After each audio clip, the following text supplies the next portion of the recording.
Assalamualaikum warahmatullahi wabarakatuh. Perkenalkan, nama saya Fitri Indah Saraswati. Saya mahasiswi semester 5 jurusan Bimbingan dan Konseling Universitas Negeri Makassar. Dalam video kali ini, Fitri akan menjelaskan mengenai apa itu anak berkebutuhan khusus dalam bimbingan dan konseling. Jadi sebelum Fitri lanjut, saya ingin bertanya kepada teman-teman, apakah teman-teman sudah tahu apa itu anak berkebutuhan khusus? Nah, kalau belum tahu, mari kita sama-sama membahasnya dalam video kali ini. Simak video ini, jangan lupa like, comment, subscribe untuk mengetahui ilmu-ilmu lainnya dan belajar bersama-sama di YouTube saya. Jadi, anak berkebutuhan khusus adalah anak-anak yang membutuhkan layanan khusus karena mereka memiliki keterbatasan dan memiliki hambatan dalam proses pembelajaran. Jadi biasanya anak-anak ini memiliki keterbatasan dalam segi fisik, segi mental, segi intelektual, dan segi emosional. Jadi kebanyakan di zaman sekarang anak-anak masih saja beranggapan bahwa anak berkebutuhan khusus itu tidak memiliki masa depan atau tidak memiliki cita-cita atau harapan yang bisa membuat orang tua bangga. Bahkan ada orang tua yang sempat menelantarkan anaknya yang memiliki keterbatasan seperti autis, terus sulit belajar. Kemudian anak berkebutuhan khusus juga sering mengalami pembulian di sekolah dan sulitnya berinteraksi kepada sesama teman sebayanya. Itulah yang menjadi faktor-faktor penghambat terbesar anak berkebutuhan khusus dalam perkembangannya. Nah, jadi dalam bimbingan dan konseling itu tersendiri memiliki beberapa program layanan untuk anak berkebutuhan khusus. Misalnya fungsi pencegahan dan pemahaman kepada anak berkebutuhan khusus kalau mereka juga bisa belajar dengan baik sama dengan individu lainnya, anak lainnya, dan juga bahwa mereka menyadari kelebihan dan kekurangannya sehingga dia harus tahu bagaimana cara mengatur dan bagaimana mengetahui konsep dirinya untuk meningkatkan kemampuan dan kepribadiannya di sekolah.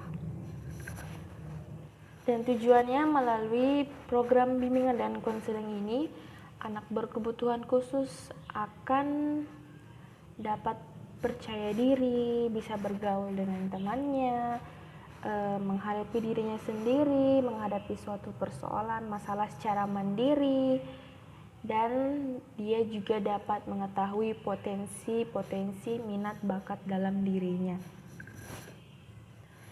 Nah, dalam anak berkebutuhan khusus ini memiliki beberapa jenis yang akan kita jelaskan. Ada 7 yang mengenai tunanetra, tunarungu, tunadaksa, tunalaras, tunagarita, autisme, anak sulit belajar, dan anak gift atau anak yang berbakat. Kalau begitu, yang ingin Fitria bahas pertama adalah tunanetra. Jadi anak tunanetra ini anak yang memiliki kesulitan dalam melihat atau low vision, dan bahkan ada yang total tidak bisa melihat secara jelas. Jadi sebagai guru BK sebaiknya kita lebih berhati-hati dan lebih memperhatikan kondisi anak berkebutuhan khusus yang mengalami tunanetra dan lebih mengembangkan ke arah pendengaran melalui audio untuk membantu pembelajaran anak tunanetra. Kemudian mengenai anak tunarungu adalah anak yang kesulitan dalam hal mendengar dan berbicara, atau dia bisa mendengar tapi kurang tangkap dalam merespons suatu pembicaraan. Ciri-cirinya ini dia sering memakai bahasa isyarat karena memang kan susah untuk berbicara, dan kemudian dia suka memiringkan kepala untuk mendengar, untuk memahami, mencermat apa yang orang lakukan, apa yang orang katakan. Jadi saran saya untuk program bimbingan dan konseling menggunakan layanan klasikal dan layanan individual untuk membantu permasalahan pembelajaran dalam anak tunarungu, dan sebaiknya menggunakan visual kalau untuk anak tunarungu karena dia tidak bermasalah pada indera penglihatan tetapi bermasalah pada pendengaran dan bicara. Kemudian anak tunalaras ini anak yang sulit sekali melakukan penyesuaian diri dengan lingkungannya dan bertingkah laku tidak sesuai dengan norma-norma yang berlaku di masyarakat.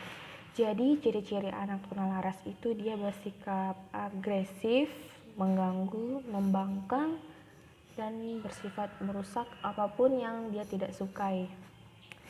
Jadi untuk guru BK sendiri dia harus bisa melakukan pendekatan biogenetik atau psikodinamika dan ekologis untuk mengetahui apa sebenarnya penyebab ia tidak suka dan bagaimana caranya untuk mengubah persepsi itu menjadi hal-hal yang dia senangi. Kemudian yang akan kita bahas mengenai anak yang berbakat atau gift. Jadi anak berbakat ini anak yang memiliki kemampuan dalam suatu hal berupa intelektual di atas rata-rata dari anak lainnya. Biasanya anak ini ciri-cirinya itu dapat membaca lebih cepat dan memahami suatu konsep pembelajaran lebih cepat daripada anak-anak lainnya. Kemudian dia memiliki daya kreativitas dan inovasi sangat tinggi, dan dia senang memecahkan hal-hal yang bersifat intelektual dan senang mencoba hal-hal yang baru. Jadi untuk guru BK sendiri harus bisa mampu mengembangkan kemampuan anak dalam hal intelektual. Nah, kemudian tunadaksa. Jadi tunadaksa ini adalah anak-anak yang memiliki kecacatan dalam alat gerak, misalnya dia tidak bisa berjalan karena lumpuh, tidak bisa menggerakkan tangannya, ya seperti itulah tunadaksa. Jadi dia sangat sulit untuk berinteraksi dan mengikuti pembelajaran karena keterbatasannya dalam fisik. Jadi langkah yang harus dilakukan guru BK yaitu memberikan pemahaman kepada teman-temannya bahwa ini teman kamu harus dibantu karena dia memiliki keterbatasan fisik.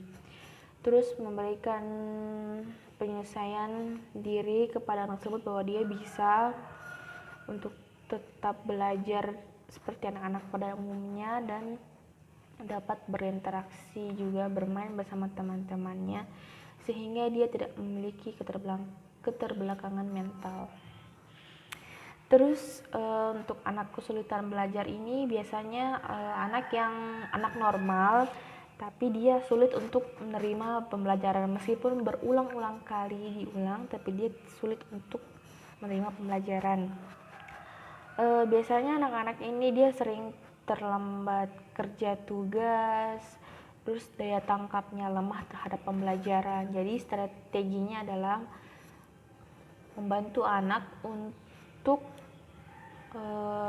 meremedial atau berulang-ulang kali melakukan teknik untuk agar anak bisa lebih dapat memahami jika memang perlu adanya remedial dan delivery teknik. Kemudian anak tunagrahita yaitu anak yang memiliki hambatan mental jauh di bawah rata-rata, IQ-nya lebih rendah daripada 70, sehingga dia mengalami kesulitan dalam akademik, komunikasi maupun sosial. Jadi anak-anak ini biasanya dia lambat berbicara, penampilan fisik tidak seimbang, terus adanya kurang sekali perhatian terhadap lingkungan. Jadi yang bisa dilakukan oleh guru BK adalah membuat pembelajaran individualisasikan, strategi kooperatif, dan strategi model pembelajaran tingkah laku. Kemudian yang terakhir adalah anak autisme. Nah, anak autisme adalah anak yang mengalami kelainan tumbuh kembang biadai dengan ditandai dengan tidak sulitnya berkontak sosial dengan orang lain. Anak ini sebenarnya normal, cuman dia istilahnya itu lebih menyukai dunianya sendiri, tidak suka dengan dunia orang lain, tidak suka bersosialisasi, tidak suka bergaul dengan teman-teman, tidak memiliki rasa empati ya pastinya. Ciri-cirinya itu dia mengalami gangguan pada perilakunya dan gangguan pada interaksi sosial. Mereka tidak menunjukkan respon yang baik ketika ada orang yang mengajaknya bicara atau mengajaknya bermain. Jadi strategi atau langkah-langkah guru BK-nya itu harus melakukan pengembangan emosional, pengembangan interaksi dan menumbuhkan rasa empati pada anak autisme. Nah itu tadi beberapa jenis-jenis dan strategi guru BK dalam menangani segala jenis anak-anak berkebutuhan khusus. Sama seperti anak normal lainnya, anak berkebutuhan khusus juga memiliki masalah dalam kebutuhannya. Seperti yang dikatakan oleh teori Maslow yang memiliki 6 poin kebutuhan manusia. Yang pertama, kebutuhan psikologis, rasa lapar, rasa haus dan sebagainya. Kedua, kebutuhan keamanan. Ketiga, kebutuhan rasa memiliki atau mencintai. Keempat, kebutuhan dihargai. Kelima, kebutuhan estetika. Dan keenam, kebutuhan aktualisasi diri yang anak berkebutuhan khusus juga harus memiliki dan butuhkan. Nah, itulah tadi seputar mengenai anak berkebutuhan khusus. Sekarang Fitri akan lanjut ke pembahasan mengenai sekolah inklusif. Jadi sekolah inklusif adalah pendidikan peserta didik yang memiliki kelainan dan memiliki potensi kecerdasan atau bakat istimewa. Jadi sekolah inklusif ini merupakan salah satu program pemerintah yang diberikan untuk berikan pelayanan bagi anak-anak yang berkebutuhan khusus untuk menempuh pendidikan reguler seperti anak-anak normal lainnya. Jadi pada Undang-Undang Dasar 1945 pasal 32 ayat 1 berbunyi bahwa semua warga negara berhak mendapatkan pendidikan. Kemudian pada pasal 2 mengatakan bahwa setiap warga negara wajib mengikuti pendidikan dasar dan pemerintah wajib untuk membiayainya bagi yang tidak mampu. Terus kemudian selanjutnya pada pasal 51 Undang-Undang Dasar Nomor 3 Tahun 2002 yang berbunyi anak yang menyandang cacat fisik dan mental diberikan kesempatan yang sama dan aksesibilitas untuk memperoleh pendidikan yang biasa dan pendidikan yang luar biasa. Jadi pemerintah memberikan program sekolah inklusif ini memiliki manfaatnya agar anak-anak berkebutuhan khusus dapat lebih sering berinteraksi dengan anak berkebutuhan khusus lainnya, sehingga interaksi sosial terus berjalan pada mereka. Yang kedua, ada anak berkebutuhan khusus juga lebih toleransi dan dapat memahami anak berkebutuhan khusus sehingga dapat mencegah atau mengurangi pembulian di sekolah. Jadi melalui sekolah inklusif ini anak berkebutuhan khusus dan anak normal bisa saling bersahabat, saling bergaul dan saling memahami satu sama lainnya. Dalam program bimbingan dan konseling, teknik asesmen sangat penting diperlukan untuk mengetahui dan mengukur, menilai bagaimana perkembangan anak berkebutuhan khusus pembelajarannya, tingkah lakunya selama di sekolah. Apakah dia merasa nyaman atau ada kendala-kendala lainnya dalam proses pembelajaran di sekolah dan dalam sosialnya. Mungkin jika kalian ingin mengetahui tentang asesmen, saya sudah memberikan di video sebelumnya mengenai apa itu asesmen dan jenis-jenisnya. Jadi saya langsung ke tujuan dari asesmen ini untuk anak berkebutuhan khusus. Selain tadi yang saya katakan, saya juga tujuan dari asesmen ini bisa juga dalam mengetahui apa saja kemampuan, minat, bakat, dan hobi anak berkebutuhan khusus. Sehingga guru BK dapat membantu anak untuk jadi lebih baik lagi dan membantu meningkatkan kemampuan mereka atau minat bakat mereka dalam suatu bidang. Sehingga anak normal dan anak berkebutuhan khusus memiliki sama-sama pendidikan yang rata dan sama-sama meningkatkan kemampuan mereka. Ya, jadi asesmennya juga sangat berbeda ya dari anak normal, karena asesmen anak berkebutuhan khusus itu sesuai dengan apa yang keterbatasan yang dia miliki. Misalkan dia tunanetra, sudah pasti dia tidak bisa melakukan asesmen yang berupa sebalan tulisan, tapi kita juga bisa menggunakan teknik wawancara. Jadi semua tergantung pada keterbatasan dari anak kebutuhan tersebut, kebutuhan khusus tersebut. Misalkan dia tunarungu, ya kita menggunakan selabaran tes. Jika dia tunanetra, kita menggunakan wawancara dan anak-anak lainnya yang insya Allah kita dapat membantunya untuk mengisi asesmen dalam bimbingan dan konseling. Jadi itulah seputar mengenai anak berkebutuhan khusus dalam bimbingan dan konseling. Bagaimana teman-teman? Apakah sudah tahu semua apa itu anak berkebutuhan khusus dan bagaimana pengaruh bimbingan dan konseling dalam menghadapi, membantu anak berkebutuhan khusus dalam mencapai tujuan pembelajaran? Baiklah, mungkin itu saja video kali ini yang Fitria sampaikan. Mudah-mudahan video ini bermanfaat bagi kita semua. Dan saya ingin minta maaf jika apabila ada salah kata atau kurang kata. Sekian dan terima kasih, sampai jumpa. Jangan lupa like, comment, subscribe video ini, aku tunggu ya. Sekian dan wassalamualaikum warahmatullahi wabarakatuh. Sampai jumpa.